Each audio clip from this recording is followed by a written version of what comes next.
અરે વિશ્વા, કેમ છે? ઘણા દિવસે દેખાણી. હું મજામાં છું. તું કેમ છે? પરીક્ષાની તૈયારીઓમાં થોડી વ્યસ્ત હતી એટલે તને દેખાણી નહીં હોવ. તારા ઘરે બધા કેમ છે? તારો ભાઈ કેમ છે? એનું નામ શું હતું? યાદ નથી આવતું. સ્નેહ ને? એ મોટો થઈ ગયો હશે ને? હા, એનું નામ સ્નેહ જ છે. એ 3 વર્ષનો થઈ ગયો. હવે શાળામાં મૂકવાના હશો ને? કઈ શાળામાં મૂકવાના? અંગ્રેજી માધ્યમની કે ગુજરાતી માધ્યમની? હજી નક્કી નથી કર્યું. મમ્મી પપ્પા પણ એ જ મૂંઝવણમાં છે કે કઈ શાળામાં કયા માધ્યમમાં મૂકવો. તને શું લાગે છે? તારા ભાઈને કયા માધ્યમમાં મૂકવો જોઈએ? મને પણ કંઈ સમજાતું નથી. હું પણ મૂંઝવણમાં જ છું. એમાં વળી મૂંઝવણ શાની? કઈ વાતની મૂંઝવણ? એટલે કે મારો વિચાર છે કે મારો ભાઈ ગુજરાતી માધ્યમમાં શિક્ષણ લે, પણ મારા મમ્મી પપ્પા તેને અંગ્રેજી માધ્યમમાં ભણાવવા માંગે છે. ઓ, આ વાત છે કે? પણ મને એ નથી સમજાતું કે તારા મમ્મી પપ્પા તારા ભાઈને અંગ્રેજી માધ્યમમાં ભણાવવા માંગે છે તો તને કેમ ગુજરાતી માધ્યમમાં મૂકી હશે? એ તો મને પણ અંગ્રેજી માધ્યમમાં જ ભણાવવા માંગતા હતા, પણ મારું એડમિશન ન થયું એટલે મને ગુજરાતી માધ્યમમાં બેસાડી. ચાલ, જે થયું એ સારું જ થયું. હજી પણ તું તારા મમ્મી પપ્પાને સમજાવી શકે છે. હજી સમય છે તારી પાસે. તું જ કે નિધિ, હું તેમને કેવી રીતના સમજાવું? મેં સમજાવવાનો ઘણો પ્રયાસ કરી જોયો પણ તેઓ સમજતા જ નથી. વિશ્વા, તો તું એમને પૂછી જો ને કે ગુજરાતી માધ્યમમાં ભણાવવામાં વાંધો શું છે? તેઓ કેમ એવું વિચારે છે? એમનું કહેવું છે કે આગળ જઈને તો અંગ્રેજી જ કામમાં આવવાનું, ગુજરાતી ક્યાં કામમાં આવવાનું. મોટી ડિગ્રીઓ અને મોટા ધોરણનું ભણતર અંગ્રેજીમાં જ હોવાનું છે. તારા પપ્પાની આ વાત બરાબર છે, પણ તારા પપ્પાએ એક બાબતનો વિચાર કર્યો છે કે? શેનો વિચાર? કેને યાર જલ્દીથી. આટલી ઉતાવળી નહીં થા, મને બોલવા તો દે. હા બોલ બાપા, હું સાંભળું છું.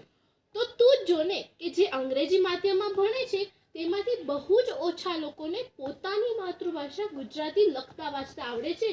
હા, તારી વાત બરાબર છે. આગળ જઈને તેમને પોતાની માતૃભાષા લખતા વાંચતા ન આવડવાને કારણે તેઓ કેટલીય સારી બાબતોથી વંચિત રહી જાય છે. તેના કરતાં જે પોતાની માતૃભાષામાં શિક્ષણ લે છે તેઓ વધુ સારી રીતે પ્રગતિ કરી શકે છે એવું હું માનું છું. તને શું લાગે છે? તારો શું મત છે આ બાબતે? કરી જ શકે ને. તું ધીરુભાઈ અંબાણી અને નરેન્દ્ર મોદીને જ જોઈ લે ને. ધીરુભાઈ અંબાણીએ તો પોતાના પ્રવાસ દ્વારા એ સિદ્ધ કર્યું છે કે ભાષા ક્યારેય મહત્વાકાંક્ષા અને પ્રગતિના માર્ગમાં અવરોધરૂપ બનતી નથી. આ વાત તો 100 આના સાચી છે કે સફળતા મેળવવા માટે અંગ્રેજી આવડવું જ જોઈએ એ કોઈ માપદંડ નથી.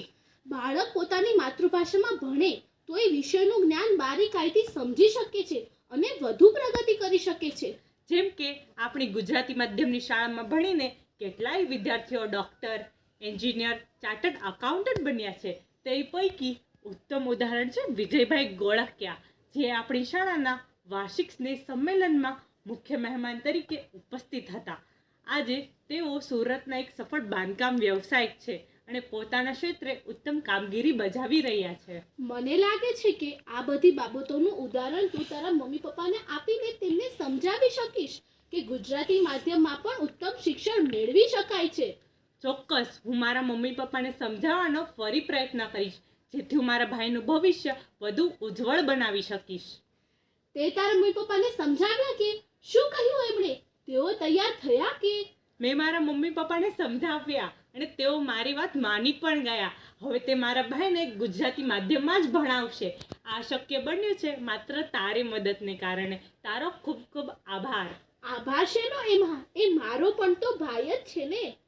અંતે પ્રેક્ષકોને પણ એ જ કહેવા માંગીએ છીએ કે સદા સૌમ્ય શી વૈભવે ઉભરાતી, મળી માતૃભાષા મને ગુજરાતી, મળી માતૃભાષા મને ગુજરાતી. કવિ ઉમાશંકર જોશીની આ પંક્તિઓથી આપ સૌ પરિચિત જ હશો.